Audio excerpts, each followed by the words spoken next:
Hello everyone, this video is composed of two parts. Let's start with the first part of the video that is divided into three blocks. The block 1 is related to the introduction of Islam religion in the timetable, and we are going to take into account some aspects. Firstly, I would like to say that we are in a public school of primary education in a town in Murcia, especially in Sierra. It's a very wide and diverse center, fair, innovative and culturally developed. It has two groups of its level including infant and primary education. Formulating the school plan, first, we will evaluate the situation and see if there really would be a decent number of students who are going to take the subject. Article 18 of the Universal Declaration of Human Rights of December 10, 1948, recognizing the right to freedom of thought, conscience and religion, including within it the freedom to change one's religion or belief, as well as the freedom to manifest one's religion or belief individually or collectively, in public or in private, through worship, teaching, practices or observance of rites.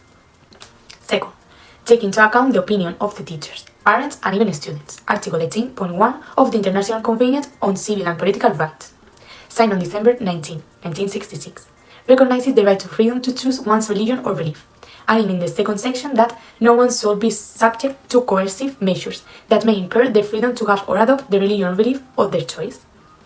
In case that yes, the third one is organize a curriculum and look at the basic knowledge of the boy, in the same way and frame the evaluation criteria according to the boy. Both of these points are supported in the void, as I said before. According to primary education, we will find it in Annex 2. There we can see the specific competencies that this subject may have and the basic knowledge and evaluation criteria that we will need to follow. Once we have the contents clear, the fifth step is search for qualified teachers to teach the subject under the Spanish Constitution. All the individuals have the right to religion freedom, and the state is required to respect and protect this right. Additionally, the Spanish government has passed laws to ensure the provision of quality education for all students, including those receiving religious education. 6. Analyze the students who would take this subject and make a list. According to the Organic Law on Religion Freedom, it recognizes the right of citizens to receive religious training in accordance with their beliefs and establishes that the state must guarantee the right to receive Islamic religion education on equal terms with other religion denominations. 7. Adapt the class schedule so that the subject can be taught without any problem and that everyone is more or less satisfied with what has been decided. Article 2 of Organic Law on Religious Freedom of July 5 develops without destructive intention the content of the right to religious freedom in its internal and external law aspect. It also includes the right to receive and provide education and information religions of all kinds. 8. Provide a classroom to teach the Islamic religion. Have your own space and start teaching the subject. This one would also be supported by the Organic Law on Religious Freedom for the right to receive said subject. 9. Keep parents informed at all times about the contents and activities that are being carried out. Educational Law, in its Article 27.4. This article establishes the obligation of the educational centers to inform the parents or legal guardians of the students about their academic progress, as well as all those activities that are carried out inside and outside the center, and that affect their integral formation. 10. The last thing would be to observe the evaluation of this subject, if it is accepted, if it is going well or not. The Educational Law establishes the obligation of educational centers and by extension of teachers to monitor students' progress and provide guidance and support to ensure students' academic success. Moving on, the actors involved may include the school principal, the teachers, the students, and the parents. Everybody related to the school and to this change. Related organizational relationships affected may include those between the school and the Islamic community, between the teachers and the parents, and between the curriculum. After the proposal of some students to introduce the Islamic religion in the schedule, there have been, as expected, rejections by some parents. The solution, that I think would be the best for everyone, would be to carry out a survey and ask the parents if they want their children to take this subject or not, and to give a brief justification. Since they are your children, we would fully understand those opinions of parents who do not want to, and we would fully respect them. Children whose parents accept and want their children to teach the Islamic religion would take it without any problem. And for those children whose parents say no, the schedule would be adopted without any problem, so that those who are at that time of one subject or another do not coincide. As I think it affects the Islamic community, it is obvious. I think that we should also put ourselves in their place from time to time and think that if they are here in Spain, it is due to circumstances that neither come nor go to us. And we should have keep in mind that just as the Catholic religion is given, we should open our minds a bit and understand that these parents also want their children to learn about the religion and culture at school. What could not be done is to prohibit those students who wish to study the Islamic religion from taking it, since the boy says that it is approved to give this subject in a school.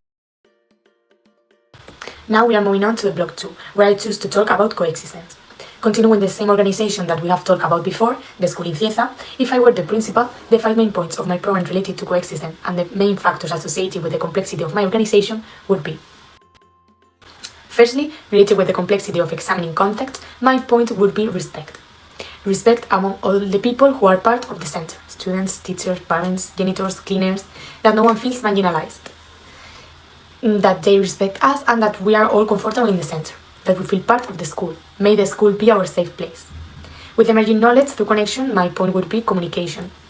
Through communication, we can say our opinions and that others hear us. Communication with each other, we can interact with each other and fix or solve problems or any question we may have. The collaboration of the whole world is necessary. Regarding diversity and redundancy, inclusion.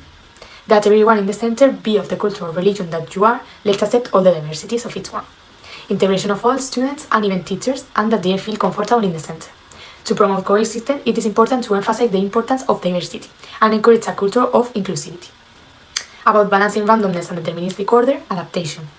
Being able to adapt to all kinds of circumstances, being able to be flexible in some aspects and try to understand the people who suggest the change they need.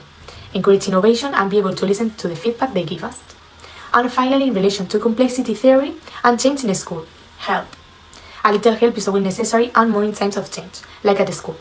It wouldn't be bad if you could help people who ask you for help with any problem, be it at a technological level or because they have been lost in the school facilities center. All helps count. My leadership style reflects the essential elements of this point, as I consider myself in the transformational one, because I want to inspire and motivate my students and teachers so that they achieve their goals and continuously improve themselves and the environment of the school. My principal focus is on creating a positive and supportive work environment that encourages personal and teamwork. I want them to reach their highest level of motivation so that they do their best. As Simon Sinek said, leadership is not about being in charge. It is about taking care of those in your charge. Finishing with the first part, the last block is block 3, where I'm talking about the educational laws and how they affected the attention to diversity in the Spanish educational system. The emphasis on diversity in the Spanish educational system has changed over time as a result of various educational policies and changes. But the real change arrived with the LOCSE, because this one recognized a budget to improve diversity.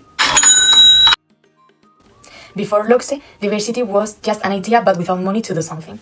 So the educational laws that affected attention to diversity are: LOCSE, the general law of the educational system.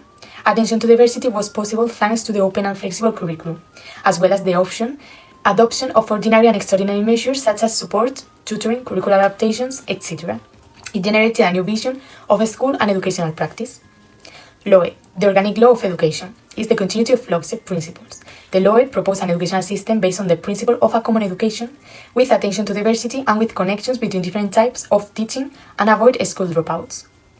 LOMCE, the organic law for the improvement of educational quality. They will have to elaborate a diversity care plan that includes the general actions, regular and specific measures that a center puts in practice to attend all its students. LOMLOE, the organic law for the modification of the organic law of education, commonly known as CELA law, aimed to improve the quality and inclusivity of the Spanish educational system by promoting attention to diversity. It includes measures to support students with special needs, promote intercultural education, and prevent discrimination. In conclusion, Spain's educational law have aimed to highlight diversity and provide an inclusive educational environment. However, there is still a need to increase access to education and support for children from different backgrounds. Here you can see a small representation about the traditional with integration and the inclusive approach. Regarding how it evolved from segregation to inclusion, we need to take into account some aspects. The assumption of certain values should preside over educational actions such as respect for difference, the appreciation of each person, participation, and equity. We should recognize rights, increase student participation in the curriculum and in the community, transformation of the cultures, regulation, and practices of the centers to respond to diversity, presents participation and success of all the students, and integral development of all children. To conclude this block, applying my answer with an example of diversity in a classroom of primary school, I would like to mention what we talked before about including the Islamic religion, for example. That over the years, and thanks to educational laws, inclusion and diversity in the classroom is being achieved little by little. The second and last part of the video is a little bit of reflection about this course.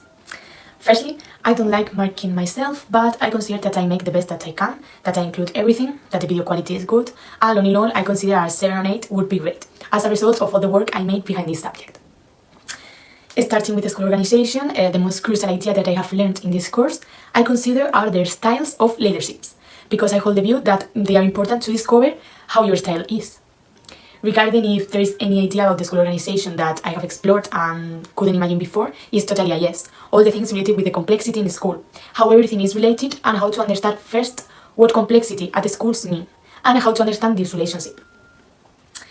Talking about diversity, the most crucial idea that I have learned is the differentiation of AGNEAE, students with specific needs for educational support, that are students who require a different educational attention to the ordinary for presenting some specific needs, and AGNE, students with special needs who require for a period of their schooling or throughout it certain specific educational supports and services derived from disability or serious conduct disorders. Concerning if I feel more aware of the importance of attending to diversity is yes, because now I know deeply all the aspects and problems that some kinds of children can find and they need to try to improve their time at the school. I have reviewed aspects that we have worked in class and to resume in short phrases in regard to school organization. In times of change, those who are open to learning will own the future, while those who think they know it all will be well equipped for a world that no longer exists. Eric Hofer, because we need to know how to organize and innovate. And in reference to diversity, as Mikhail A. Bakunin said, uniformity is death, diversity is life. In general terms, we are different but similar in the same way. To close the video, I would like to do it with this phrase.